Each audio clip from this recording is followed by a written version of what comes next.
Good morning again. Pardon me while I move to stage center.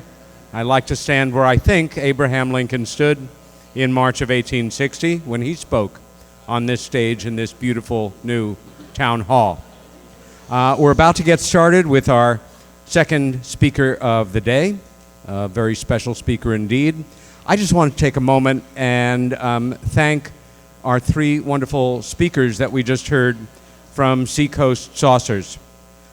Regional groups often are the ones that get the big work done as far as I'm concerned and galvanize local populations, build interest, and I don't think there's a more serious topic they could have spoken on. It's also one very close to my heart, the ridicule factor in UFOs and the origin of the ridicule factor. How did it begin? Are subjects that I've lectured on and written on extensively. So I just felt that was not just an outstanding lecture, but a perfect one for us to start on. Okay, our next speaker, Richard M. Dolan, is arguably the highest visibility personage in UFO studies the last number of years. We have living legends like Stanton Friedman, remarkable scholars like Kathleen Martin and Denise Stoner. I don't know anybody who is busier than Richard or more of a self-starter.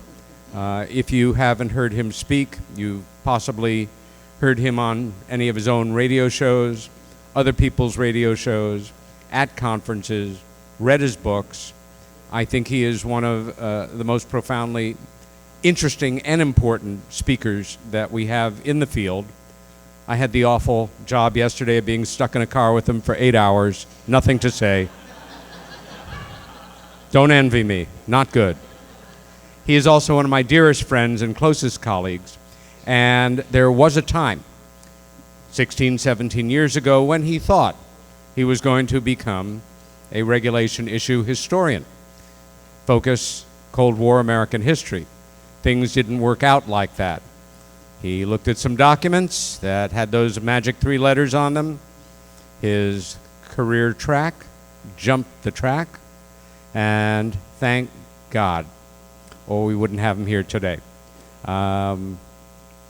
Without further ado, please welcome my dear friend, close colleague, and ufology's secret weapon, Richard M. Dolan.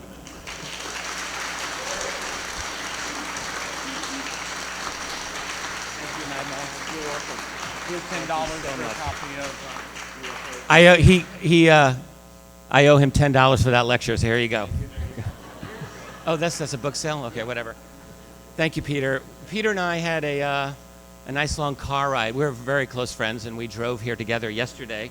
Peter and I, we are like the odd couple, I would say. Like, we travel everywhere. I get this, and the other part of our group is Travis Walton, by the way, and he's around here somewhere. Everywhere I go, Peter and Travis and I run into each other. It's like a family reunion. It's very fun.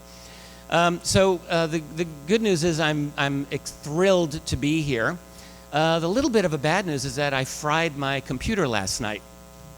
In a moment of genius, I plugged something into the computer that apparently shouldn't have been plugged in, and it just went black. And I thought, that shouldn't be. And so that's going to be our background here. But I've got my lecture. Fortunately, we have smartphones, and I have I have got actually most of the correct lecture on here. I apologize for that. I feel very bad about it, but that's just how it has to be.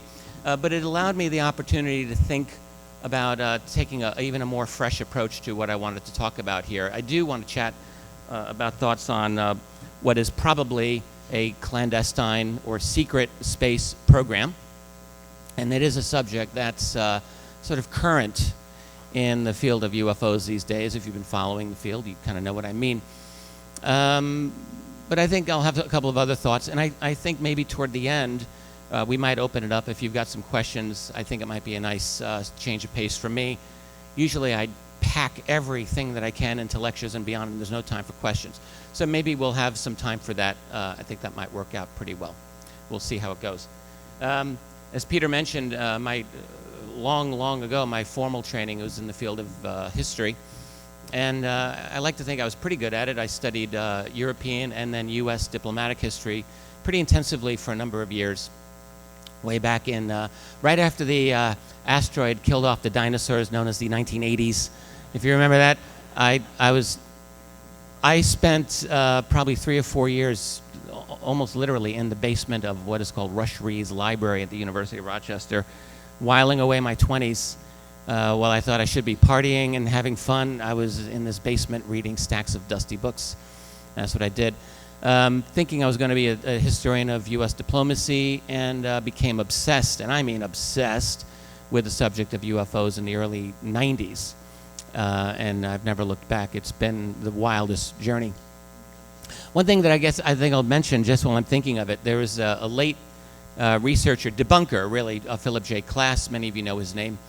Klass was the leading skeptic of UFOs for many decades. He was kind of a wise guy, you know, a smart aleck. Loved to smear researchers rather than do genuine research. But one thing Klass always said is that he had a UFO curse.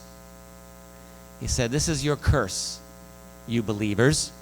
He said that when you die, you will be no closer to the truth of this than you are right now. That's my curse, he said. And like a lot of things with Klass, he got most of it basically wrong. And I think he got it wrong on 2 levels. Level number 1 was, it's actually not true that we know less. We are continually researching and deepening our understanding of this phenomenon. It's complex, it's mysterious, absolutely. But we're not where we were in the 1960s. We're not where we were in the 1980s. We are getting deeper and deeper in understanding the complexity of this. So that part is wrong. But the real part where he was wrong, I would say, is on the personal level of this journey. The way I look at it now is this. You know, we as human beings have a certain way that we think about the world. Our brains, our minds are set up in a certain way. Like, you know, you've got your dogs and cats, and they think about reality in a certain way, and we think about it in a different way. But like other animals, we have our limitations just by virtue of who we are. And so we're dealing with, in my opinion, a reality that is vastly more complex than what our minds really can grasp. It's like when people think about the complexity of God. Well, guess what? The complexity of this subject of UFOs, as one man in the audience just said with this last group, you know, our understanding has developed. It's beyond nuts and bolts, and it's really true. We're past nuts and bolts. There's more going on here. And I personally believe that we're never really going to get all of it. It's probably just not in our destiny to get all of it, but to me, that's okay. And so where Klass was wrong is the value of this journey that we are on. I can only speak for myself personally.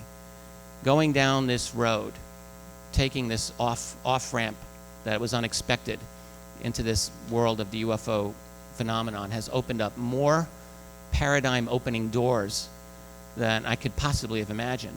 And so the journey, even if I don't get exactly where I want to get, this journey has been by far the most valuable detour of my life. And I've regretted not an instant for it. If I don't get every single answer I want, my feeling is that's okay. I've gained a great deal more simply by going down this road. And there's an old saying, you have to aim above the mark to hit the mark, you know? And that's really true of us. So we may not get every single thing that we want in understanding this, but if we get it 50%, well, that's better than 0%. So that's my attitude. I think this is an incredibly valuable subject to be studying.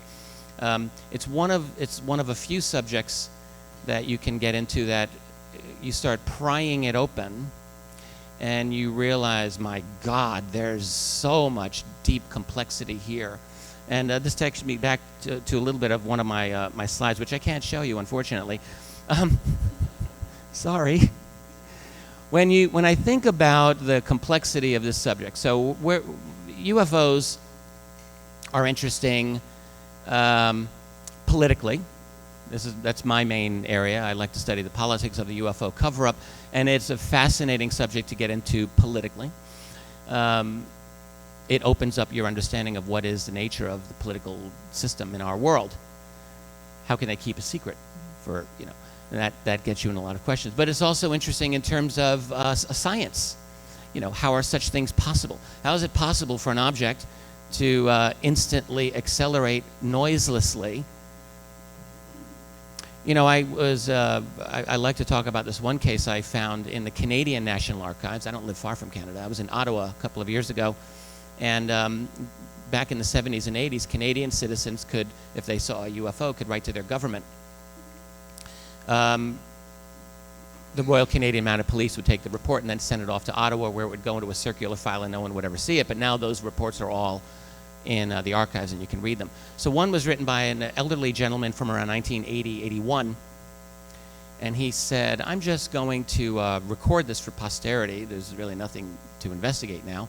But when I was 25 years old in 1936, he said, a long time ago, he said, I had a really neat job as a aerial mapping surveyor for the Canadian government. So think about 1936. It's the first time that they could really get up into the northern regions and do some serious mapping with aerial cameras. So for a 25-year-old kid, that's a cool job. He's flying out in the Northwest Territories with one of those pontoon planes that can land on the water, and he's taking photographs of these remote regions. So he said, I was at a place that is known as Aylmer Lake. I looked at it on Google Maps and gasped, it is so far remote. There's nothing there for hundreds and hundreds and hundreds of miles. He said, I was just doing a pre-flight check of my aircraft in a perfect blue sky, and I happened to look up and I saw the most perfect configuration of an airship one could imagine. Those are his exact words. He said it was slightly elongated. It was grayish, no reflection. He said it was facing in a north-south configuration. He said, I couldn't see any markings at it whatsoever. I couldn't tell how large it was because there was no clouds whatsoever. There was nothing, no reference point. He was a very meticulous writer, this man. He said it was just in a slightly elongated north-south configuration, and I watched it rotate to east-west and instantly accelerate without a sound to the horizon. It was gone in a matter of moments. Now, of course, all this is a report in the Canadian Archives. You could think, well, maybe he was just having some fun. I don't think so. He submitted his military records just to prove who he was, and which I didn't have access to. Those were removed from the archives, but he did submit them. So there you got this story. It's one of countless of these stories. And I choose to credit that one.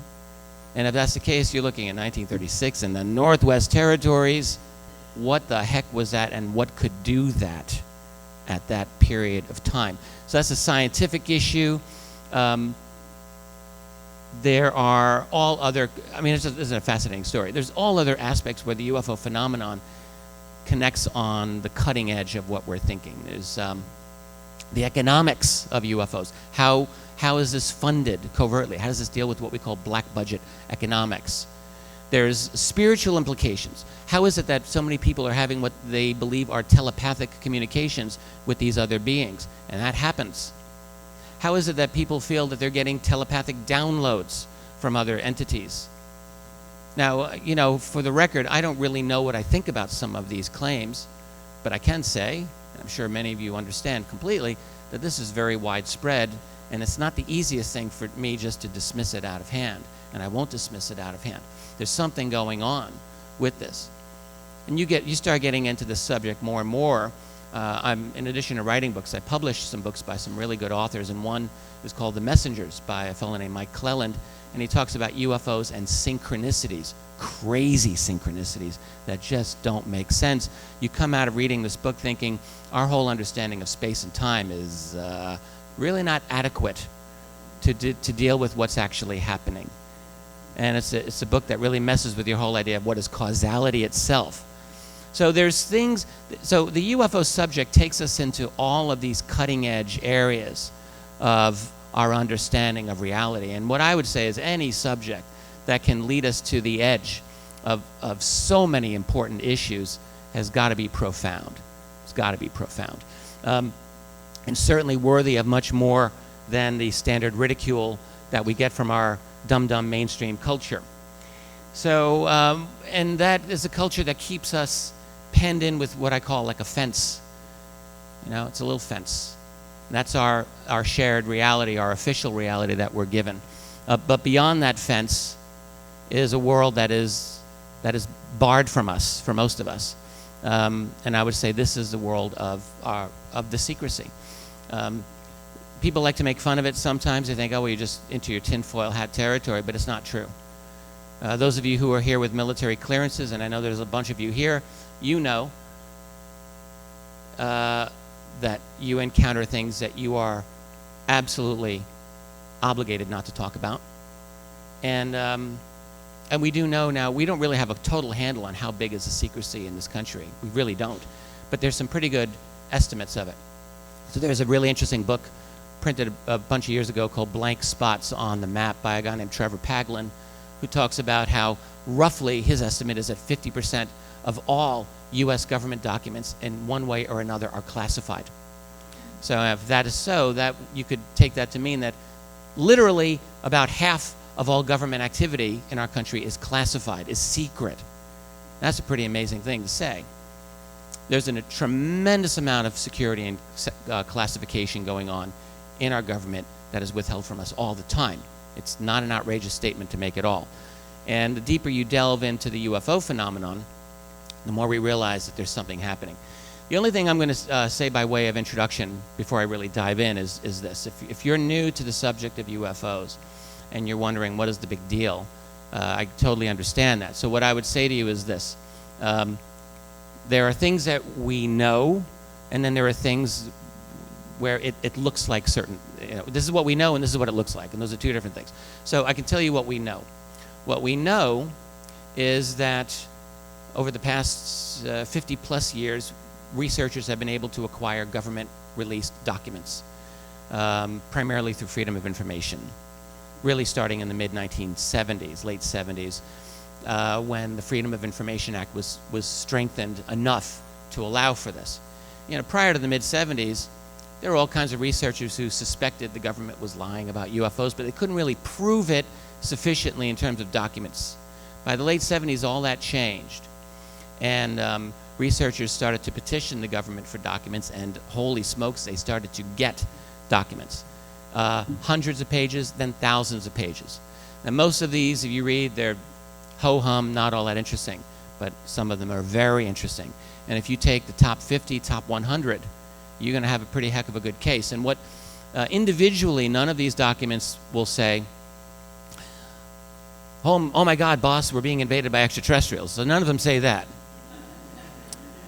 However, if you take those top documents, cumulatively, collectively, it is not a hint, not a suggestion, but it is proof that the UFO phenomenon was absolutely real in the sense of documenting violations of sensitive airspace by objects that didn't look normal, that is, they looked disc-shaped, didn't behave normally, that is, they had extraordinary capabilities and evasive maneuvers and things like this, and were matters of grave concern to higher level national security. All of that is absolutely true. If I had to go on CNN and talk about UFOs, I could say that and I'd be exactly 100% right. That there was something going on at the same time that the government was telling the people, nothing to see here, it's all hoaxes, hallucinations, misidentification, etc. So we know that that's all the case. So we know, in other words, that the government lied to us for years, decades, and generations about the seriousness of this subject. So that begs the question, well, who is behind the phenomenon? Was it the Russians? Is it us? And these were questions I just would point out to you that were actively asked by U.S. intelligence officials all through that period. And we know this because we got some of the conversations through released documentation. Now, we only have certain levels of classification. We don't have the highest levels. The higher up you go to top secret, the more blacked out the documents become. But we do have enough to say. We know this stuff was serious to a very intelligent, elite group of people responsible for national security. They took it seriously. Absolutely. So you start with that, and that leads to the question, what are we dealing with? Well, they asked, was it the Russians? And didn't seem to be the case, even though some people thought it might be, but there was we got no evidence. Even to this day, we don't. Next question, were we making them? That's an interesting question because, of course, after World War II, as probably everyone here knows by now, the U.S. acquired a bunch of really smart German scientists through what was called Project Paperclip. And some of those guys, by the way, were unrepentant Nazis, but we didn't care because they were really smart, and we put them to work. And some of them were involved in some very unusual aircraft designs and so forth. So the question is, did we make them? And there's an interesting argument that some researchers have put out that we were making them, but in my view, it's not strong enough to account for the whole phenomenon, and I think even many of them would agree with this, including Dr. Joseph Farrell, who's a friend of mine, who's written a lot about this. And even Joe does not argue that they were all from Nazi tech anymore. So there's a lot going on, and so what we're finding within the U.S. intelligence community is that they were asking these questions actively, and there was always a large component of analysts who concluded this appears to be interplanetary or extraterrestrial. That conclusion's never gone away. And we know that this serious line of speculation and conversation has always been going on in elite circles of national security. And I can just tell you personally, not that I'm that big a deal, but after my first book came out a number of years ago, I got my own little introduction to some of those people. And I'm no insider by any means, but what you find is that a lot of those folks will look out for researchers that they want to share little tidbits with. So every now and then I get scraps, from them, and I've always been impressed by the level of intelligence of these people, their knowledge of the subject, and again they keep telling me, yes, we take this very seriously. And so there's obviously something going on. So that's beyond the little circumscribed fence of our society, that there is a reality to this UFO phenomenon. All unacknowledged. One thing I want to say about space, just in purely conventional terms. The United States national security apparatus will never, and in their opinion, must never abdicate domination of space. It's the center of gravity, as it were, for the whole military program. You must dominate space as a platform if you're going to dominate the land. All of the smart bombs, all of the fancy weapons that the U.S. has, none of them would work if we didn't have an entire network of satellites in Earth orbit pinpointing all the targets. It's absolutely critical. And so from the military's point of view, they will never, ever abdicate domination of space as a theater of operations. We're moving into an interesting part of world history with the Russians and Chinese now, and other nations too, more and more actively moving into space. And how that's going to work out, I couldn't tell you any better than the next person. But the U.S. military, without a doubt, will always continue to attempt to dominate space. That means, by its very nature, having a secret space program. In other words, having secret satellites. And of course, the whole nature of arms race in space is that other nations or adversaries will look at U.S. satellites and think, well, that's a problem militarily, so they develop anti-satellite weapons. And it's just like the development of aircraft 100 years ago. In World War I, we had primitive aircraft that would be, their first job was to fly over enemy territory and draw the disposition of the troops. And then the enemy started trying to shoot those guys down, and you'd had fighter planes, and you had, and then they tried dropping bombs, and the whole thing escalated. It's the same thing now with space. So you get satellites up there, and it all becomes weaponized, and it's an inevitability, in my view, in terms of the world geopolitics. So that's never going to stop. So the only question that we really want to ask is not, is there a secret space program? That's a given. The only question we are really asking is, how advanced is it? How far beyond our ordinary technology is it? And I will tell this story. I've told it a few other times. I was lucky to meet I probably shouldn't jump right into remote viewing. This is getting into some craziness, but I'm going to talk about it anyway. So remote viewing, some people think it's silly, but I don't. Remote viewing is simply the official U.S. intelligence community program to have psychic spies. And if you don't think it's true, well, look into it. It happened. It was real. It is real. I was friendly with probably the most famous remote viewer in the world, a man named Ingo Swann. Ingo lived in New York City for a while, and I spent the night in his home once. We got to chat. Ingo did some of the original work for the CIA and Stanford Research Institute on remote viewing in the early 70s, and did some amazing work. So basically seeing things that you're not supposed to be able to see, and on and on and on. And he was great at it. Ingo, by the mid-70s, was so well known within the classified world. He got phone calls from all kinds of places, and they wanted him to do work for them. He had remote viewed Jupiter, by the way, before our first satellite arrived there.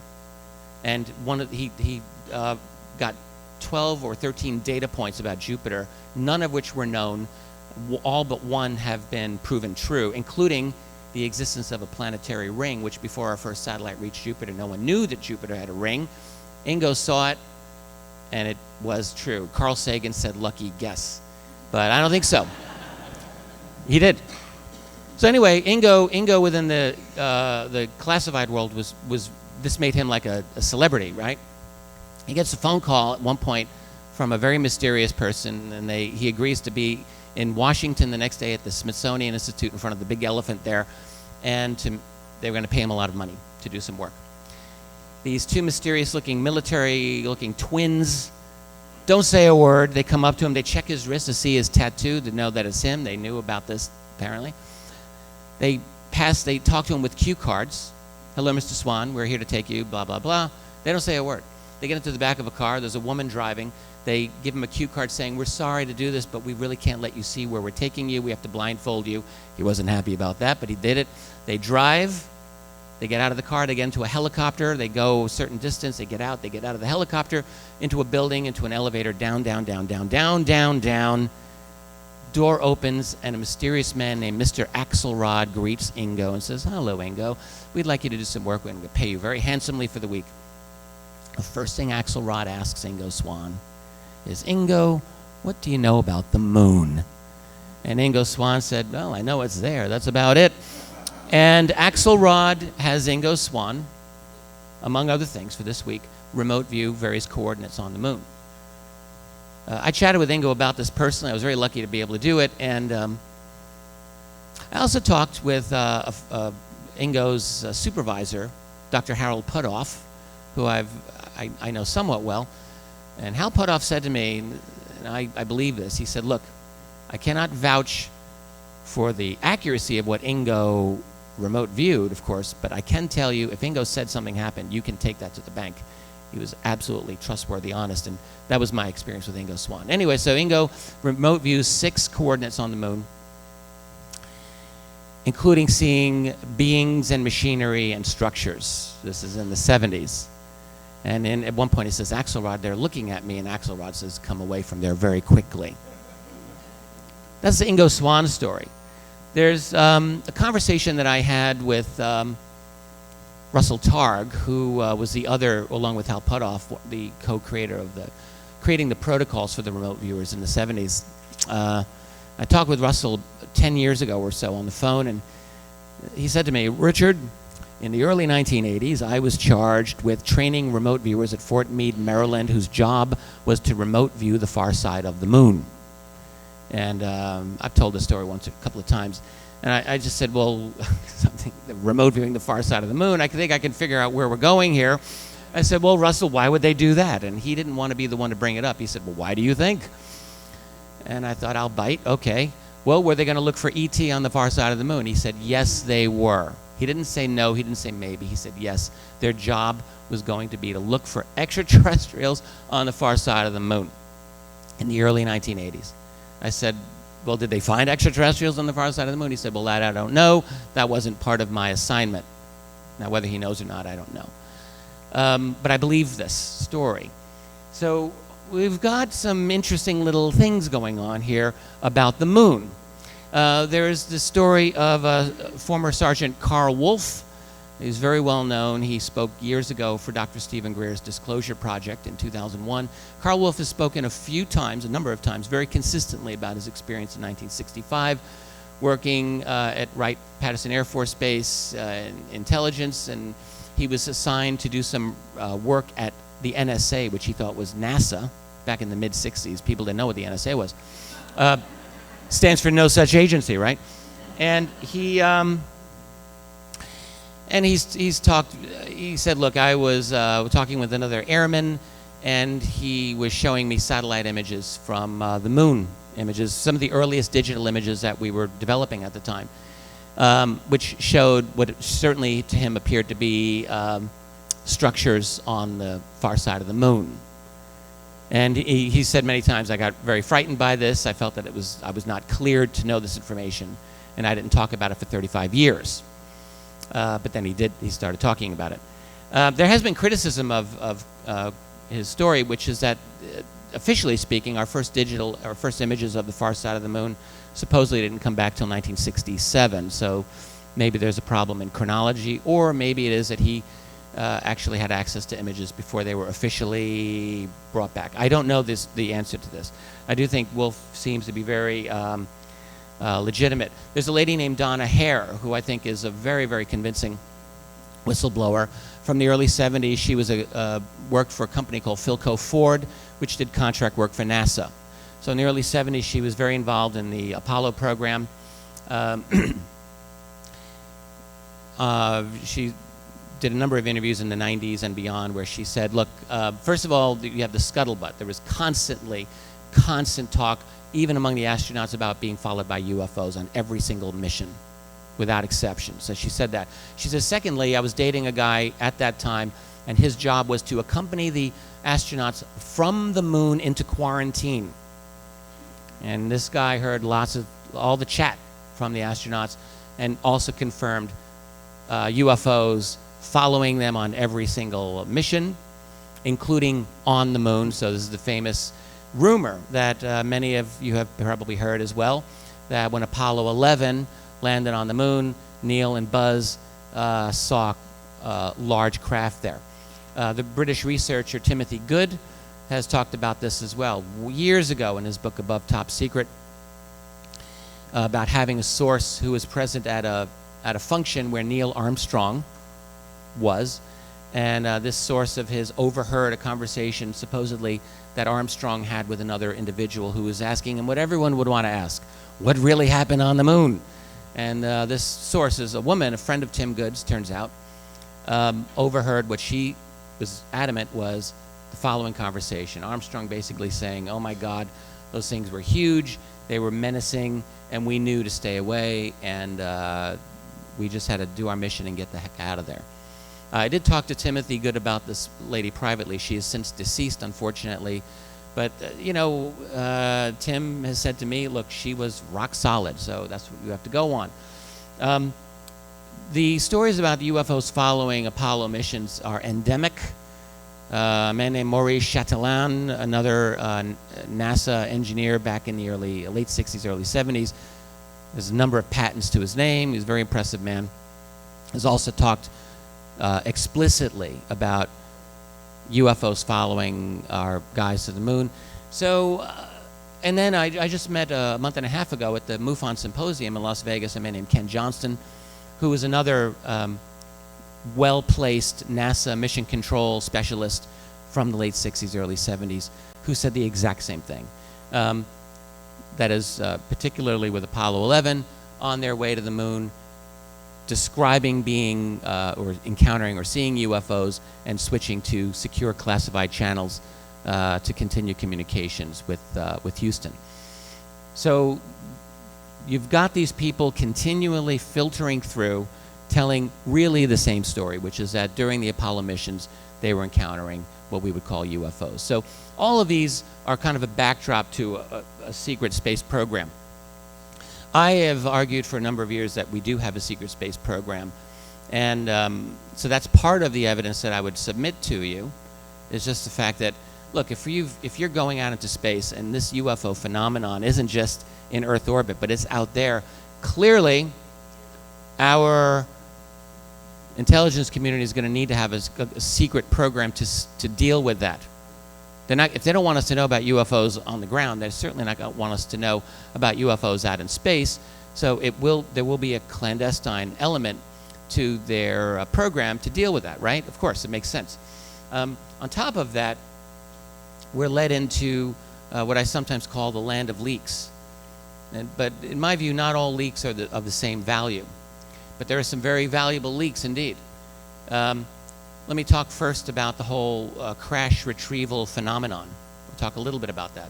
So we've all heard about the Roswell crash of 1947, where the U.S. Army apparently recovered a flying saucer that was not from here. I'm one of the people who believe that that's the case.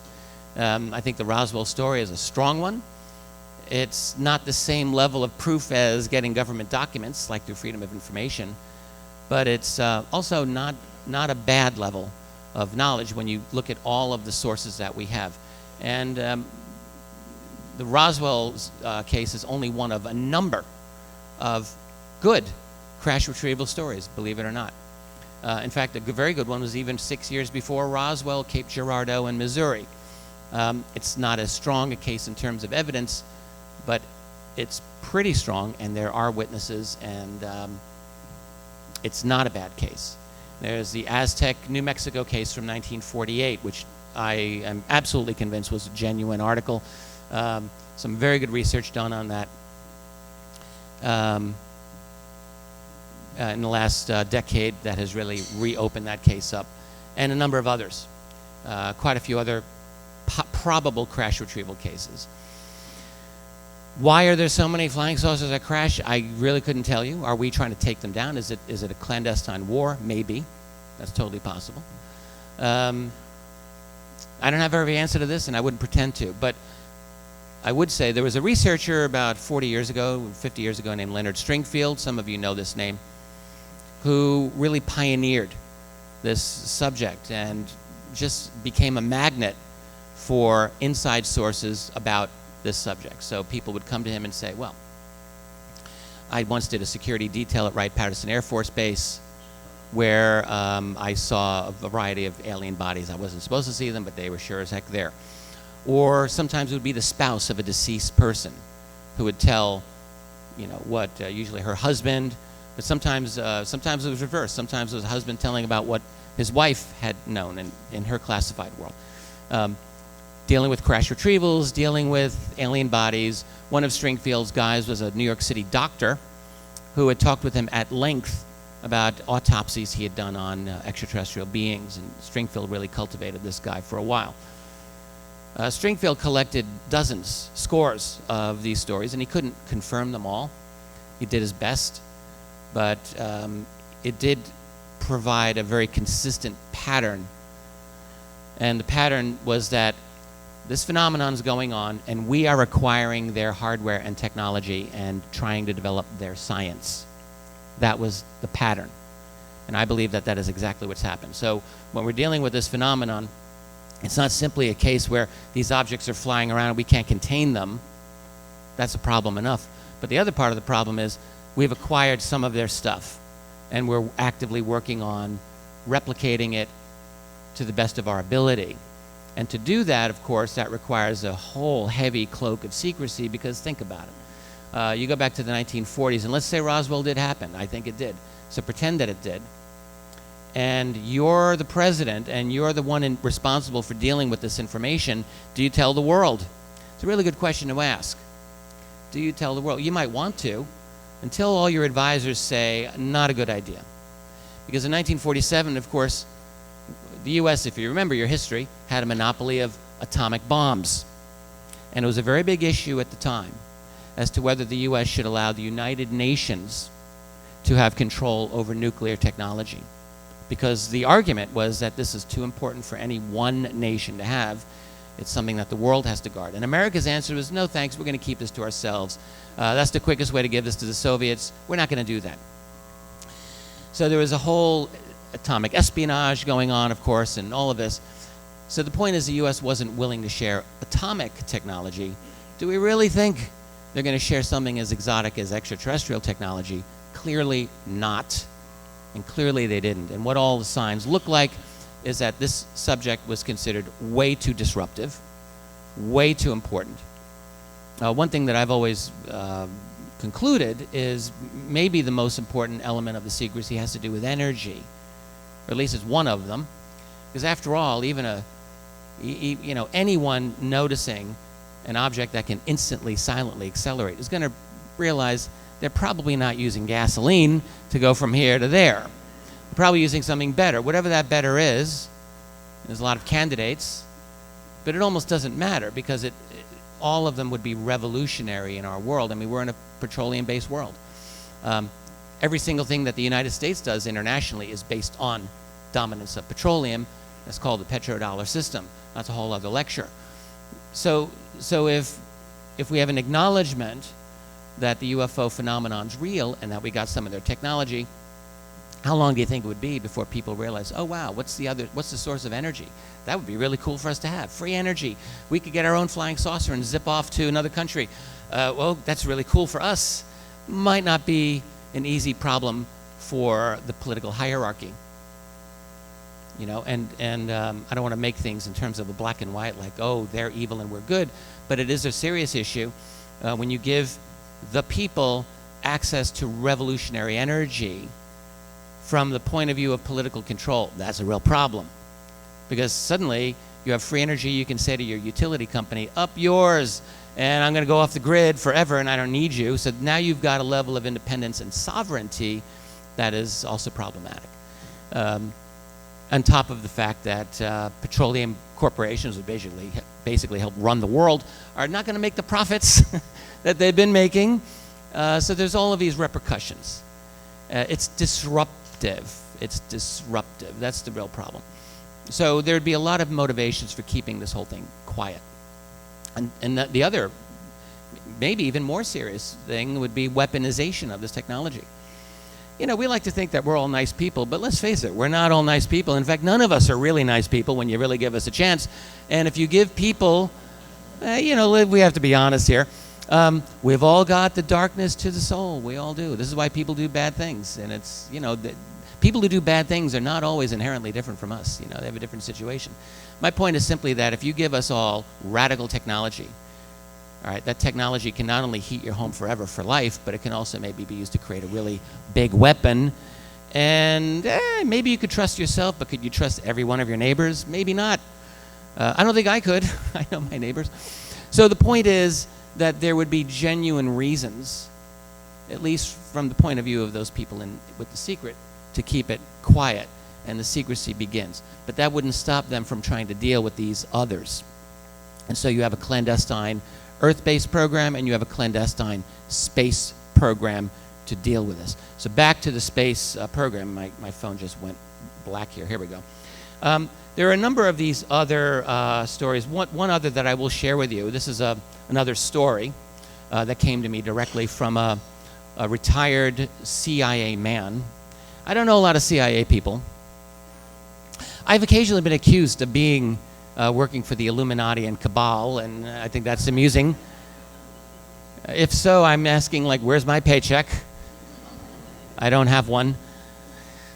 And I also don't like those guys, so I don't really see why I could possibly work for them.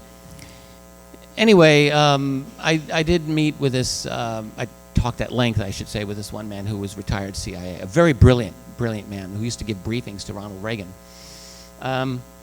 Knows very, very much about the UFO phenomenon. And told me a story that he got, and he's very meticulous the way he tells his stories. It's very precise. He said, this did not come from me directly, but I have a colleague who was in the first 2 years of the Jimmy Carter presidency who was there when this happened. And Jimmy Carter, he said, in June of 1977, his first year as president, received a UFO briefing, ET-related briefing. Now, this man's colleague was not in the room when Carter received the briefing, but he was there when the door opened and he saw Jimmy Carter at the conclusion of the briefing, elbows on his desk, head in his hands, and either sobbing or seeming to be sobbing. He was deeply upset. And he knows that it was a UFO-related meeting. He doesn't know what was said to the president. You can use your own speculation. Was he told, yeah, this is really serious, sir, we have no control over it? Well, that's one possibility. Was it, we've got this under control and you have no authority over it? That's another possibility. There's a lot to wonder about here. One other story that I will give you, when I wrote the book AD After Disclosure, my co-author and I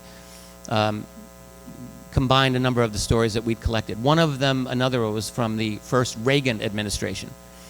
And there was a young man at the time, he was 19 years old, a friend of the family of someone who became an undersecretary for Ronald Reagan in 1981. So there's a 19-year-old man, and they visited the family shortly after the inauguration. And the undersecretary and this young guy they were like almost like a father and son type of relationship. And it's 2 in the morning, and the old guy's had a couple of drinks, and he's unwinding, and it's 2 in the morning, and he starts talking about how after he took his job, he was taken to an underground facility for several weeks, briefed on the extraterrestrial phenomenon. And it upset him deeply, and the main thing that he said was that I'm concerned because I have a daughter in this world that I have to bring up. And that's all he would say. So we've got these hints that there's something going on. So let me talk a little bit about, I mentioned the crash retrieval phenomenon, that we've recovered things. Going further into the land of leaks, there was an aerospace journalist from the 1980s and 90s named James Goodall. He was not a UFO guy. He was an aerospace aviation guy. He cultivated a lot of people at Area 51 and the Groom Lake area in Nevada. Very secret. And in the mid-'80s, this is before Bob Lazar came out, and no one really knew what Area 51 was back then. Goodall was interviewing some of these people. He interviewed one guy with 11 years experience at Groom, asking about UFOs, because that was always coming up when you talk about Groom Lake. And he said, do you believe in UFOs? And the guy says, absolutely, positively, they exist. Would you expand on that? No. But he did get him to expand later. And the guy said, listen, we have things in the Nevada desert that would make George Lucas envious. Exact words. And then he went on and said, better than Star Wars, better than Star Trek, or anything you see in the movies. This is in 1985 or so. You can say, well, it's just a story. True. Then there's another story, and this one I really love, from 1988. It's the ARV story, and I'm going to give it very quickly. ARV stands for Alien Reproduction Vehicle. In November of 1988, right after George Bush won the election against Michael Dukakis, there was an air show out in California. A colleague and friend of mine, he's now a friend of mine, named Mark McCandlish, an aviation illustrator, superb illustrator, was going to go to this air show with his friend who was an aviation executive named Brad Sorensen. At the last minute, McCandlish couldn't go. He had some deadline he had to meet. And Sorensen goes with a friend of his family, a top-level U.S. defense official who is nameless to this day. The official says, I got a real air show for you. And they take a separate flight to another base at Lockheed and go to a place called the Big Hangar. And inside, on one side of the hangar, are really cool aircraft that lost bids for military contracts, but that were really experimental and interesting anyway. And on the other side of the hangar, Sorensen looked, and he saw what he described as 3 flying saucers, small, medium, and large. He said he looked down. They were hovering, he said, silently. He looked for ropes, things holding them, cables, nothing, he said. At that point, he said he became hyper alert and looked at every single thing. Described it in such detail that McCandlish drew a very detailed illustration of it, which is online. You can find it. There was a 4-star general at a podium, just like this one, talking about these as ARVs, alien reproduction vehicles. That is, our attempts to reproduce alien technology in 1988, almost 30 years ago. Describing them as having traversed the solar system at that point. At that point, Sorensen looked at these and he says they looked like they'd been beat to hell. They were dented and knocked around. It was like, wow, that's like an old car that had just been run 150,000 miles. They had that kind of look, in his opinion. He said there was a video display of craft that looked identical to these, maybe it was, maybe not, at a dry desert lake, instantly lifting off and taking off. So that's what he said he saw. So again, you can say, well, I choose not to believe it, or I choose to believe it. I do know that a number of individuals, high-level people did privately interview Sorensen, and to my knowledge, everyone has come away totally convinced that he was legitimate. He certainly does not want attention. It only came out because he told his friend McCandlish, and it got out again through the, I think through the Stephen Greer Disclosure Project of about 16, 17 years ago. So there are these things that are going on. Let me just scroll through my notes here. I'm looking at the time. So the other thing that I guess I will add to give you my opinion that we are dealing with the secret space program are two other forms of evidence that are significant. I do wish I had the video for this one. I wanted to show you. There's some very good, you can find this on YouTube, however, of space-based UFOs. I mean, this is easy to find. And I'm not saying every YouTube video you find on UFOs is legit, right? And just as an aside, I'll point out we're in a different place in our society now than we were 60 years ago. 60 years ago, thereabouts, the big problem that people like us had was in getting access to good UFO reports. That was a real problem. You know, collecting them. There was no internet, and it was not easy. Today, our problem is the opposite. Now we are flooded with reports, and we don't really know how to make sense of them. Chuck of Seacoast Saucers, when he was talking here just a little while ago, was very correct to point out that there are two major websites today if you have a UFO sighting where you could go. You can go to the MUFON website, which will take it, or you can go to the National UFO Reporting Center. Just so you know, those two websites combined every single year have roughly 15,000 raw reports that they get from US and Canada alone. And I can tell you there's almost no overlap between those websites. And I know this because A, I've tried to find it and there isn't, but there is a good researcher in New York State, Cheryl Costa, who's looked into this in great detail and has concluded it's maybe a 1% overlap. So there's about 15,000 UFO sightings that those two sites alone receive.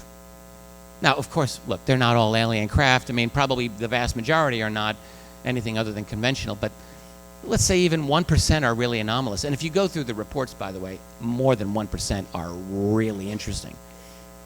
So there's a lot going on. There's a lot going on. And, but back to the YouTube videos, you can go online and you can find some fascinating space-based video that is captured by NASA, by the European Space Agency, and so on. One man who's no longer with us, named Jeffrey Challender, with a D, he lived in Sacramento for years. Jeff, I met him once, and I loved his website. I love his work.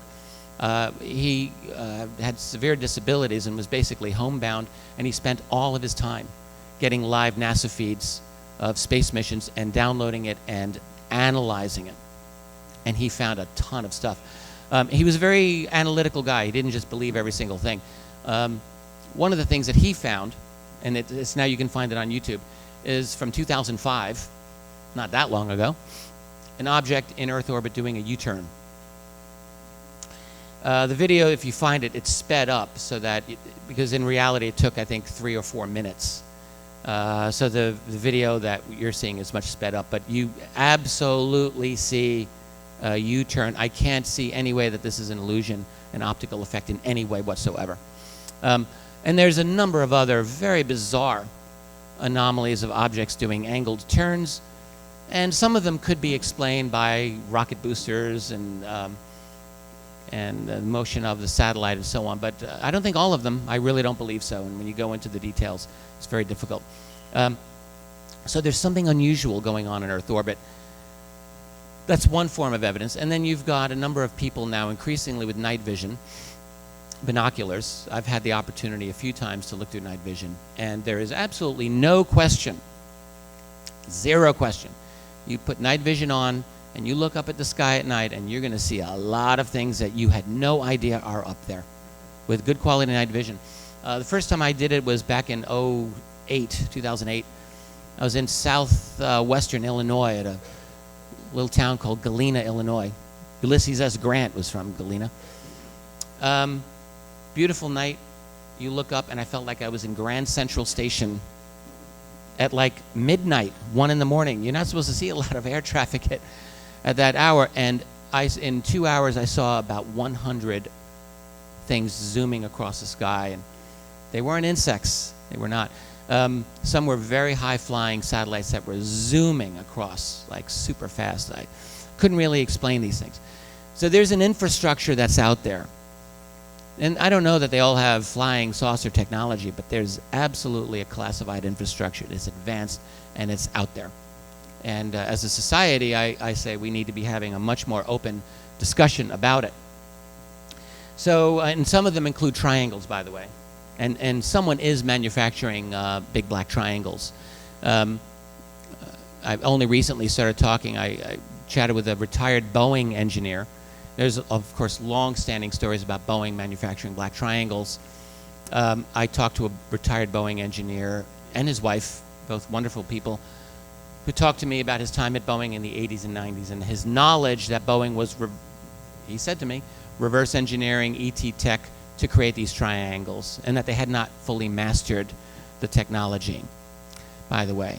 And said a couple of other really out there things to me, like that they would jump. And I said, what do you mean they jump? He says, I don't really know myself. They'd be here and then they'd not be here. And his strongly held opinion is that we, at least when he was there, and he left at the late 90s, he didn't think that they'd fully mastered the technology. It really makes you think, like, I'm rewatching for the first time in years, Steven Spielberg's Taken. Remember that miniseries? It's pretty good. I mean, there's a lot of fictionalized elements to it. But there was that one moment where, you know, they're trying to figure out how to fly the flying saucer through mental powers. And it just made me think, you know, maybe we're trying to figure this out. The last thing I'll just say before I get into some of the current claims about secret space, I'm friendly with another colleague, a lady who's really expert, I would say, in drone technology. She's done FOIA requests on, gotten hundreds of U.S. Pentagon documents on drones. And I don't know too many of the people who's really digging into this the way she is. She's become obsessed with drones because she has night vision herself and she sees them, she believes. She says, these are military, they're not ET. They are, she said, I'm going to read, I have the quote here. I wish I had this on the screen, but I'll just read it. She says, there are all kind of craft up there, military research development drones, drone triangles, and even a huge rectangular craft in daylight that she saw. I just lost my place here. Beg your pardon. Here we go. She says, I have seen these craft cloak. I saw one cloak over my house at treetop level. I can tell you it could not be seen at all. And I was about 50 yards away. I've also seen these drones from less than 30 feet. That's like inside this room easily. And there is no movement, no vibration, nothing. They look as though they are glued to the sky, she said. Again, it's her assessment that most of these are actually military and they're just very advanced. So we've got this infrastructure. So let me jump to some of the other claims. Now, years ago, in one of my books, I developed an idea which is called the Breakaway civilization. I've always considered it a hypothesis. I think it's a true hypothesis, but still a hypothesis. And the idea is, you think about the black budget world. Let's say we are in the classified world and we have access to alien tech and we're studying it and we all have genius level IQs and we're figuring this out and we come up with some pretty cool ideas, right? Some of those ideas might be really good money makers. You know, maybe high-tech, high tensile fibers or lasers or fiber optics, maybe, right? And we can all make some good money on those when they get segued into industry. So that's a nice goose that lays golden eggs. But let's say we come up with breakthroughs that are even better than that. Breakthroughs in propulsion, breakthroughs in energy generation, breakthroughs that our bosses say, not so fast. That's a little too disruptive for the world. We will continue to develop it, but we're just going to keep that classified. There are thousands and thousands of classified patents that we know about, and many of them, I think most of them, may be related to energy. And I only know this because there's another researcher who was in the patent office at the U.S. Named Thomas Vallone, and that was his assessment. A lot of classified energy patents. So we would continue to develop propulsion and energy on our own, withholding it from the world. And that would allow us to have certain capabilities that the rest of the world doesn't have, like, build our own flying saucers and maybe going off-world, developing electrogravitic propulsion techniques and so on. And if we actually can go off-world, like in the legendary ARV that I talked about earlier, we would have interactions with that reality that the rest of the world wouldn't have. We would develop a worldview that no one else would have. We would develop, in a sense, our own separate civilization, one that's broken away from the mainstream and is racing ahead beyond.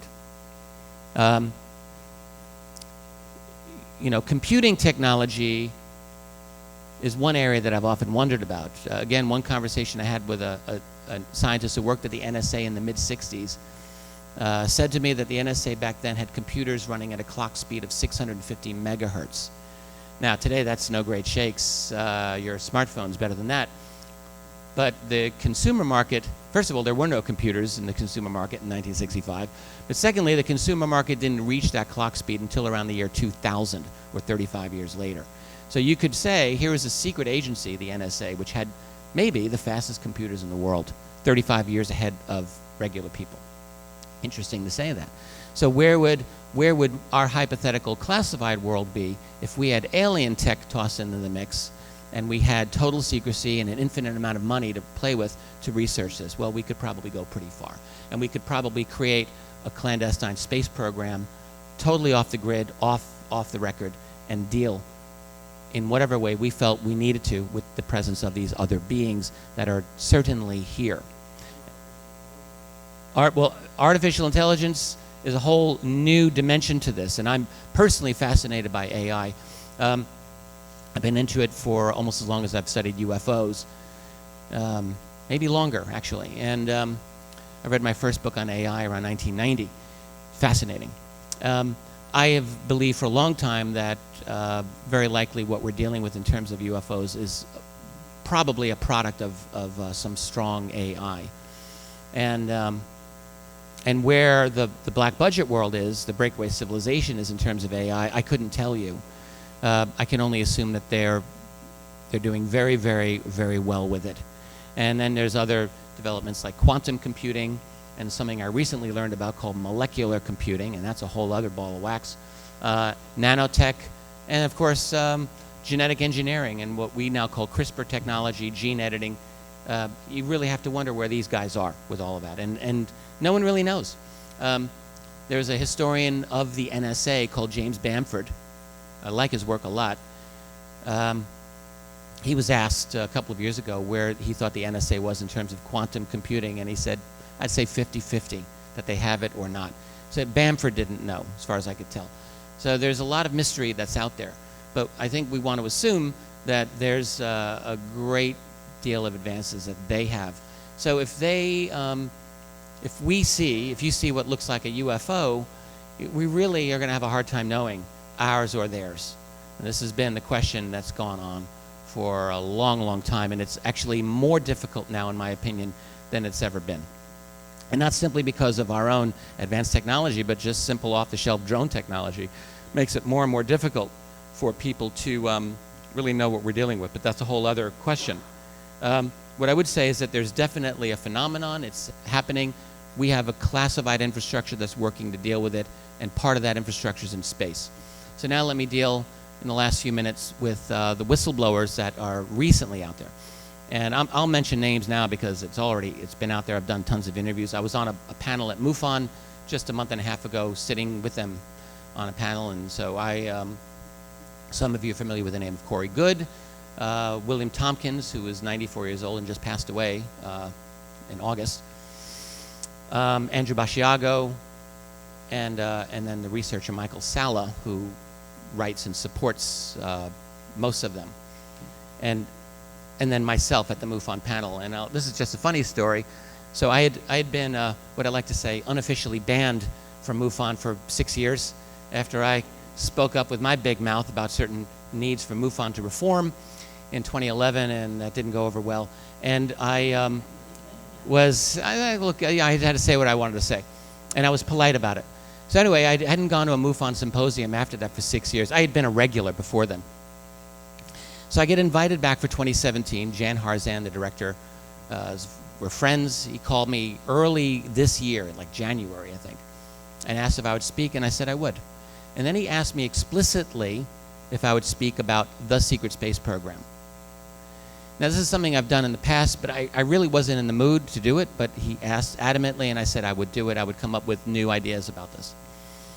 Months later, many months later, because I forgot all about it, I learned, oh, I'm on the panel with Corey Goode and William Tompkins and Andrew Basiago and Michael Sala, and I had serious reservations with everything that they had to say. And I elected to continue to do the panel, and I'm glad that I did. It's on YouTube. So their story is as follows. So Andrew, who's a very likable guy personally, I talked with Andy, and has said for the last decade or so that he's gone to Mars through what he calls the jump room. He was brought as a child into what he calls Project Pegasus, and in fact, in the early 1980s, jumped to Mars with a young Barack Obama. And by the way, Barack Obama, Andrew Basiago, and me are almost all the same age. They're almost exactly, and I'm half a year younger than those guys, so we're all kind of in the same little club in terms of age. Anyway, so Andy said, I did this with him. We went to Mars. I go, okay. And then he said, and I will just say, I don't believe that, okay. And then he said other things about time traveling as a child back to Gettysburg, Pennsylvania, November 1963, when Abraham Lincoln, who stood right here, I think. I have a perennial man crush on Lincoln. I do, I really do. Like, he's my favorite historical figure. I'm fascinated by him. Anyway, where Lincoln gave the Gettysburg Address, and Andy said, I was there. There's a picture of me right there. And my attitude is, sorry, but I don't believe that either. And, you know, I just don't. So that's Andy, and he has more to say. And he's very intelligent. He has a lot of very technical details that he can lay out about this, but I just don't believe the story.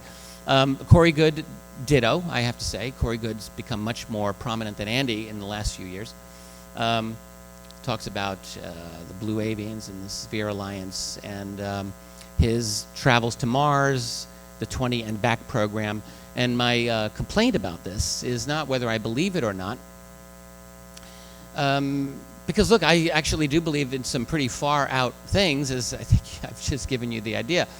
And I do think that there's some very radical technologies that are being withheld from us. So that's not my problem. My problem is this, and I've said this at MUFON, I'll say it here. It comes down to the quality of evidence. So as a UFO researcher, for example, I know full well that when I'm speaking to you or to the rest of the world, I have a certain obligation. And my obligation is to provide as much factual data for you as I can so that you can examine it. And then you have the opportunity to accept it or reject it, but that's your choice, right? And you can certainly reject it, but it's my obligation to provide evidence. If I'm just giving you a whole lot of stories that you can't check, and by the way, today I have given you a couple of stories that you really can't check, and that wasn't a little fair of me, but I try to give you other information that you can confirm. But if I did this all the time and gave you unconfirmable stories, then I'm not really playing fair, in my opinion. And also implicitly, researchers who do this, in my view, put themselves above the rest of us. And they're basically saying, I have special information, and I'm dispensing it to you. And no, you really can't check my information. You just have to trust me. And when I hear that, I think that's not cool, and I don't support that. I don't think that's a good way to go about this phenomenon. And so that's my opinion, that's my position, rather, on these people with the secret space program. And not only that, it's impossible to verify the stories. They are, by their nature, impossible to verify or to prove true or false. But the very backgrounds of these alleged whistleblowers, and I'm talking about Andrew and Corey Goode in particular, is also impossible to, there's nothing to bite into here. So I'm left with a whole lot of nothing. And so and then on top of that, of course, we have to keep in mind the UFO field has in fact been littered with disinformation right out of the gate. And this is also verifiable. The organization NICAP, starting in the 1950s, organized by, ran for years anyway, by retired Marine Corps Major Donald Kehoe, had a lot of ex-CIA, naval intelligence. Most of them seemed like they might have been on the level, but there were definitely former CIA people who were very much involved in subverting that organization by the 1960s, and that's been well documented. MUFON is another one, dominated by intelligence operatives for many, many years. You just have to wonder what is actually happening here, particularly when an organization for decade after decade is doing nothing more than just spinning its wheels, as far as anyone can tell. You got to wonder. On top of that, we have known cases of genuine disinformation entering the field. We're talking the infamous Richard C. Doty back in the early 1980s, feeding information, seeming to feed information relating to the deep aspects of the cover-up that led into dead ends. And it just goes on and on. So we have to be on our guard. If I were in charge of managing the UFO secret, I would absolutely make sure that I littered the field with as much unprovable disinfo as possible.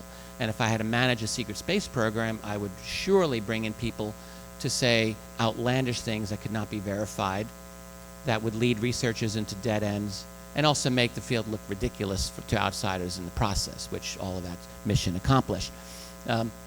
So I don't know the motivations of these whistleblowers. Some of them seem very sincere. Some of them maybe don't. Some of them, and I'm not mentioning names here at all, but I've felt seem mentally unbalanced. And I'm just going to put this out there because I think it's true.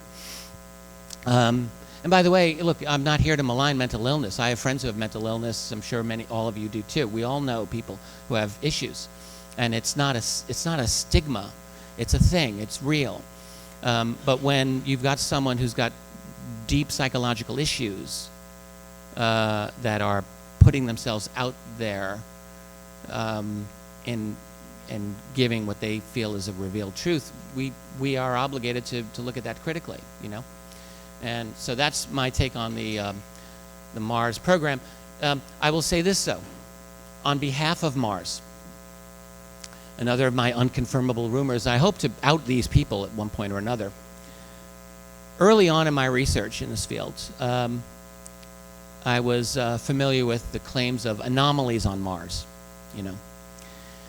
And that's an interesting thing. And I was communicating with one scientist. This is the same scientist who once told me about how he feels the black budget works, and it was very interesting. So I asked him about, intentionally I made a disparaging remark about the Mars phenomenon. And he wrote back to me, he says, you shouldn't make fun of that, because there's a lot of us in our world who look at that stuff very seriously and are very concerned about those anomalies. And that's all he would say to me. And I thought, aha, okay, there is something going on there. At least I think that's true. So there's definitely a reality, in my view, to the fact that we've got this classified infrastructure. And the problem that we as citizens face, it seems to me, is that, you know, I mean, here I'm standing on the stage that Abraham Lincoln spoke at in March of 1860. And you think of Lincoln, you think of that great phrase, government of the people, by the people, and for the people. And that is what the American system is always supposed to be about. We are supposed to be the sovereign entities, you and I. And when we have a government that by degrees over the past human lifetime or more has become so opaque, so non-transparent, that surveils every single thing that we do, that intimidates us by having us monitored at every single traffic stop practically, and you know, getting our license plate, and monitoring your Facebook and your emails and everything else, monitoring your social media, and they do. Most people don't care. right? Most people don't stick their head up. They're down like this in their life. But if you stick your head up, you better watch out because someone's going to whack you. And that's an act of intimidation. Because every free society demands dissent. Every free society demands disagreement. And so when we're in a situation where we cannot gain access to what appears to be the single most important socio-economic political development of our time, which is this massive, what appears to be, highly sophisticated infrastructure that's out there and probably down here too, then that's a problem for us. That's a real problem for us. And increasingly what my fear is that, you know, it's now been, 16 years since 9/11. The anniversary is coming up. And 27% of all Americans are the age of, I think, 21 and younger. So more than a quarter. So these are people who grew up in a post-9/11 world. Even if you're 5 years old when it happened, I mean, you were too young really to understand what was happening. So all of, more than a quarter now of the population really have no memory of the before times, as I sometimes call them. The time when Americans actively believed and took for granted that they had certain rights and, dare I say, obligations as free citizens to act in a certain way and to know that they had those freedoms. And privacy. It's all going away, and we're seeing it go away. And the entire new generation now grows up not only not caring that they've lost privacy, but actively giving it up and giving themselves up on social media. It's disturbing to me. And I speak as a father of two. I have a 21 and a 19-year-old. And fortunately, they're not too bad about it. But I see it everywhere. There are future legislators, future leaders, future thought leaders, and all of that, and that's right. So my point is simply this, and I'm getting toward the end here, and I do want to open up for a couple of questions. For us to get to the bottom of this great unknown, it's not simply that there's a secret space program. It's what is the reason for that secret space program, and the reason for that is, I think, in large part to deal with the presence of others that are here. So I look at this subject as probably the single most revolutionary subject that I can imagine. I can't think of anything of more profound revolutionary implications than this. If we were to rip the veil off of this, how much would come out? And, you know, I wrote a book about it. It was called After Disclosure, and I think even that book only scratched the barest surface of the mess that would probably come out as a result of the end of secrecy. We're dealing, you know, with a lot of difficulties here, and the only thing I would say is it's okay that maybe we are outmatched at times by this reality. That doesn't really bother me. Human beings, we're outmatched by everything. We've always been, and we just keep going. And maybe that's the name of the game. That's the nature of what we're about. But I firmly believe if I have a faith in anything, I do have a faith in this little elusive thing called the truth, and in our ability, if we're ever going to go to where we're supposed to go as a species, as a civilization, then I have to say we are never going to get there without total access to the truth on this matter. We have to grasp it and confront it and deal with it and grow up to the next phase of wherever it is we're going to be. That we have to do, and to do that we have to be engaged, active citizens, and that's going to be a tough one for us because for the past several generations we've been going in the opposite direction. So it doesn't mean the trains are reversible, but we've got to wake up and smell some coffee. I want to thank you for your time. I'll take a couple of questions if you are ready. Your hand shot up, sir, and then I'll get someone on that side. Let's make it quick, though.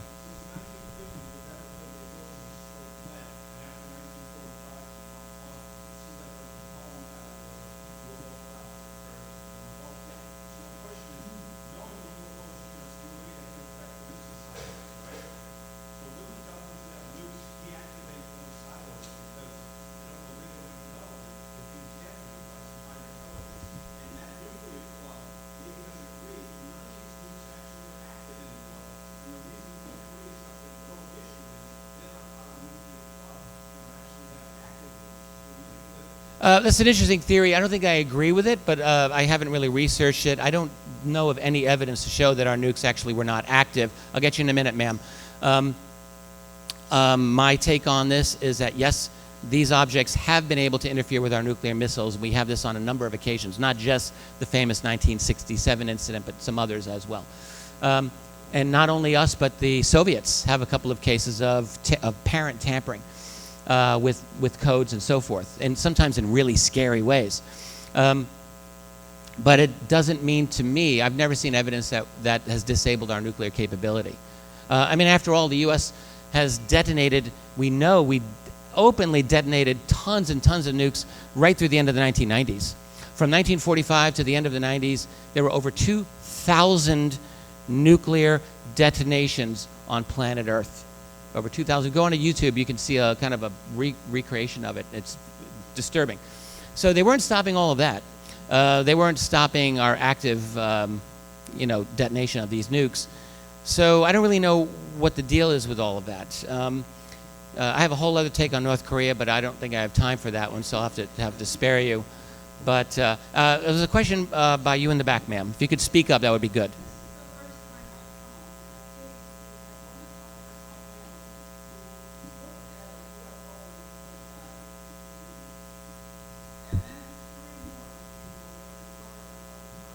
And this was you, I'm guessing. When did this happen?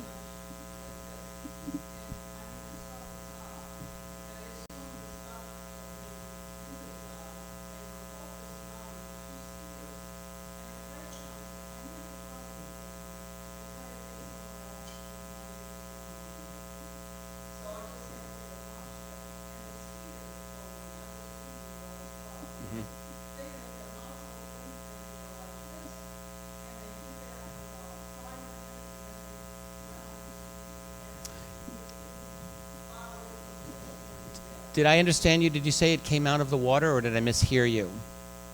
Did I understand you to say that it came out of water, or did I mishear you? Did it come out of the water by any chance? I'm just wondering. Oh, ice. Well, let me just... What year?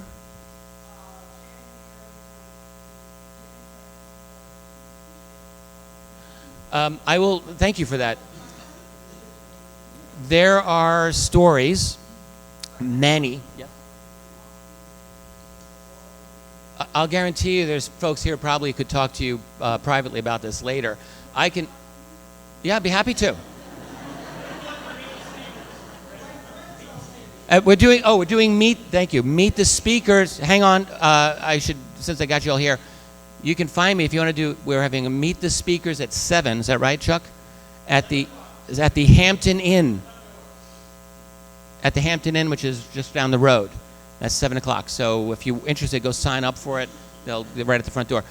What I wanted to say to that is that there are huge amounts of stories that are very similar to what you're saying.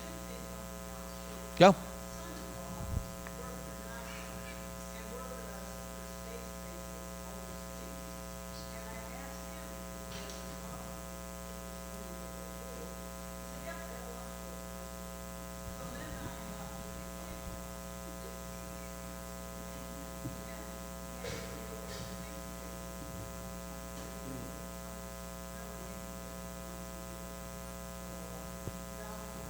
Thank you.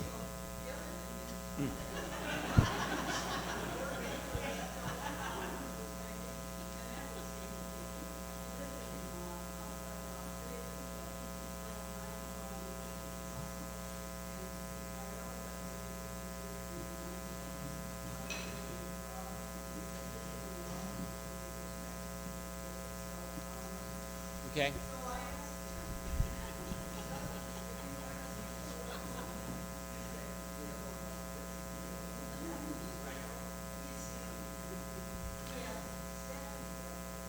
Thank you very much. I just want to add very quickly, there's enormous numbers of UFO reports of objects coming out of large bodies of water, over lakes. I live in Rochester, New York. I know a lady who told me about a sighting she had in her backyard. of a craft that came right down, right at her house for about 10 minutes, similar to yours, and it just took off, and she's... Right. All right, I've got time for one or two more questions. Sir, and then I'll get you, ma'am, and I'll get you. We'll do three. Yes, sir, quickly.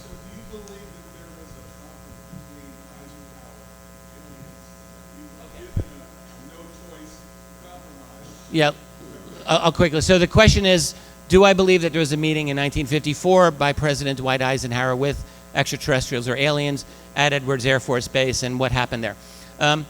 I think, actually, if I were to say the answer, I would say I believe that. I do believe that. It's interesting to know that rumors of something came out almost immediately. They came out on the radio by a man named Frank Edwards, who, before there was Art Bell, there was Frank Edwards, very deeply involved in this, and he'd heard stories that this was, in fact, the case.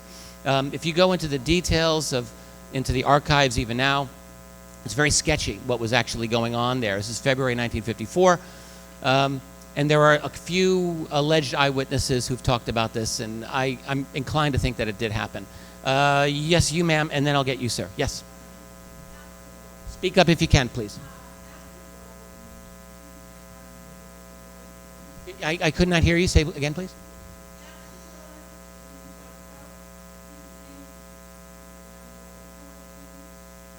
No, I don't think so. The question is the Axelrod I mentioned, the one who worked with Hillary Clinton? Not to my knowledge, no. The Axelrod that I mentioned with Ingo Swann, that was 1975, and he knew Ingo through the late 70s. They had a couple of different interactions. Very interesting, very mysterious. I wrote about it in one of my books, Volume 2 of UFOs in the National Security State. No, he was kind of off the chain, this guy. I don't know where he was from, but I don't know if he was even human. Yes?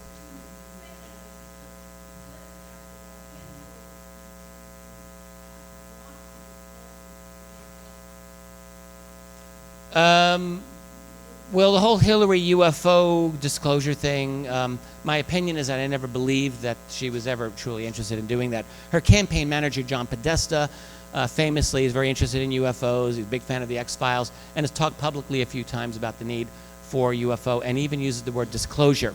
And he was her campaign manager. He was also Barack Obama's transition chief in '08 and was Bill Clinton's chief of staff during the Clinton presidency. So Podesta's a powerful guy. And, Hillary Clinton, of course, went on the Jimmy Kimmel show and described UFOs as UAP, unexplained aerial phenomena, correctly using that term. That is a term that the military uses now. But whether she was really interested in doing disclosure, I personally do not believe that that was ever going to happen. That's a whole other question. Were you the one, or was there someone over there?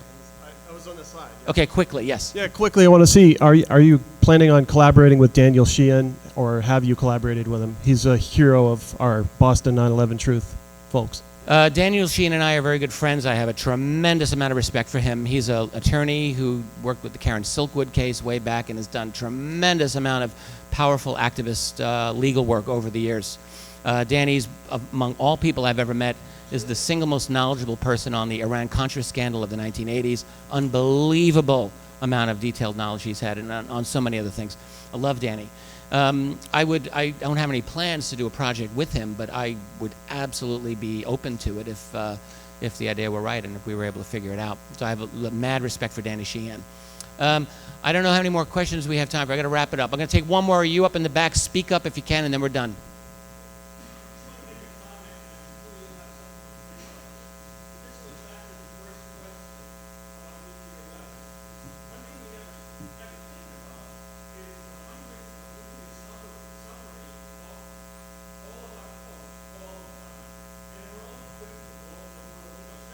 Right.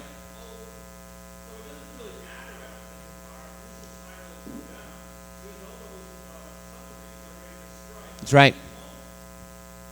Yeah, that's a good point. This is why I'm thinking the whole aliens are going to control our nukes thesis. I've never really found it that credible.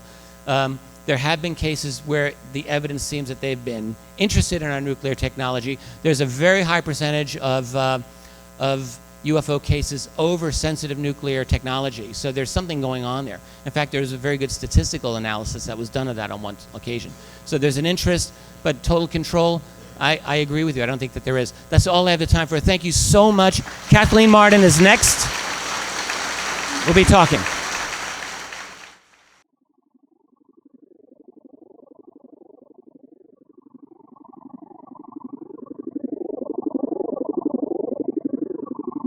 So there's an interest. I agree with you. I don't think that there. Thank you so much.